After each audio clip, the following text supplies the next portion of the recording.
we're back for our third Miami Heat video of the day, and this one, at least this news is better than Thomas Bryant, because Pat Riley went out and signed Alec Burks to a one-year deal. It's the first exterior free agent the Heat have signed this year, because the only two previous moves so far were re-signing Thomas Bryant and Kevin Love, but the Heat add a shooter, if you will, who averaged 10 points per game last season on 38% from deep, shot 40% from three over the last 3 seasons as well, on the roster to a one-year deal, expected to be the vet min.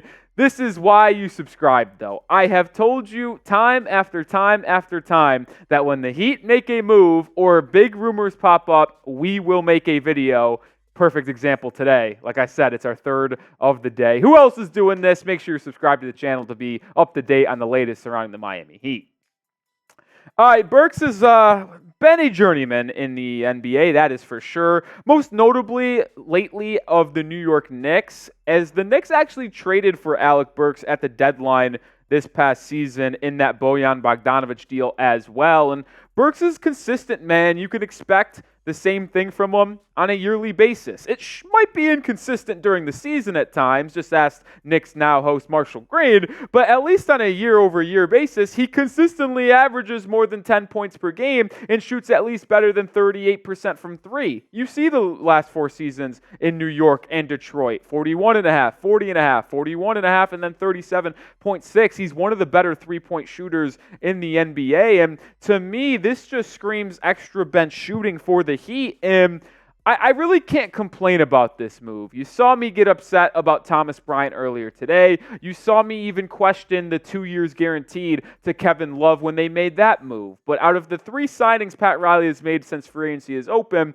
this is the only one that I really can't complain about. Sure, there will be inconsistencies throughout the season, but assuming this is a vet min deal, because that's all Miami can offer, and I would be stunned if they offered Alec Burks the tax-paying mid-level, which is $5.2 million. If that's the case, then we'll have to have a different conversation about Alec Burks. But assuming it is the vet min that Miami could only offer, then there's nothing to complain about here. Because how often are you going to be able to get a guy who shoots consistently 38% or better from beyond the arc and gives you 10-plus points a game off the bench for the vet min? You simply don't find that often. So to me, I do think this is a pretty solid move for what Miami was working with. What do you guys think, though? Grade the signing of Alec Burks for the Miami Heat. A, B, C, D, or F? Like I said, I felt a little more optimistic about it than some of the other moves, so let me know your grades down below. Marshall Green told me I had to put the Game 7 stats against the Indiana Pacers on here, and I'm doing it.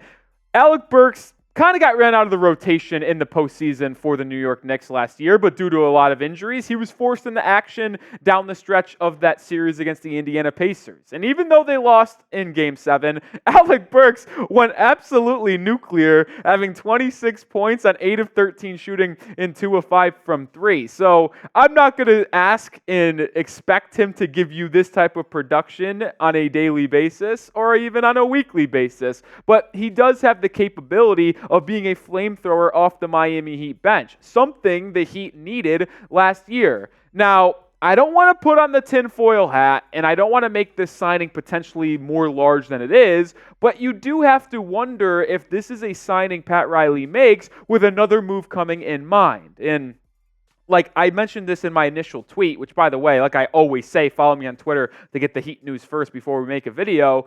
But Alec Burks, because he is such a reliable three-point shooter, could you feel comfortable having him as your shooting guy and floor spacer and the shooter coming off screens and pin downs, working with Bam Adebayo and dribble handoffs off the bench that Duncan Robinson has been? Could this be a move forecasted to be a Duncan replacement because they're going to deal him away and shed his salary to potentially go out and get a DeMar DeRozan? I'm not sure, and I think it might be a little irresponsible of me to even speculate this, but in a vacuum, this is a good move. I just am trying to believe, at least, and talk myself into the fact that Miami is going to make a larger upgrade to this team because yes, Alec Burks is a cool signing. I'm okay with it. I'm happy about it.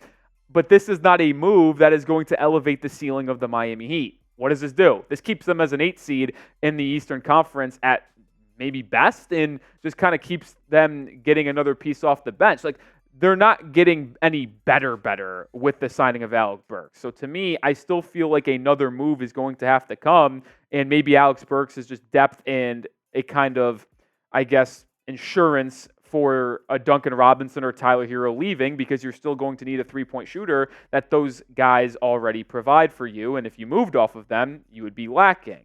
Let me know, though, who will the Heat sign next? Is there another free agent out there? Right now, after that signing of Alec Burks that gets them to 13 standard contracts, the Heat usually carry 14, which means one more signing could be coming, but that number could also dip back down to 12, assuming they waive Orlando Robinson's $2.1 million because he has a non-guaranteed contract after you re-sign Thomas Bryant. One thing before we get out of here that I want to note is the agency of Alec Burks. Some of you might know, because it is very well documented on Heat Twitter, that the Heat and Pat Riley do not often strike deals with Rich Paul and Clutch Agency. Well, Alec Burks is a Clutch client. So could the quote-unquote ban or whatever you want to say on Rich Paul clients be over? I mean, I would hope so. I would actually hope this was never a thing. I just do find it peculiar that there hasn't been a signing made from Miami with a Clutch agent or that had a Clutch agency for a very long time. Like, I don't remember exactly offhand, but it's been at least like 5 or 6 years. I'm not kidding. So it's good to see at least Pat Riley signing with a Clutch player in the form of Alec Burks. But to kind of tie this video up in a bow and we move on here, Burks, good shooter, man. Shot pretty well from 3 last season, averaged 10 points a game. Like, I think the addition of Burks will prove to be a beneficial one. And I'm just looking on Twitter to see if anything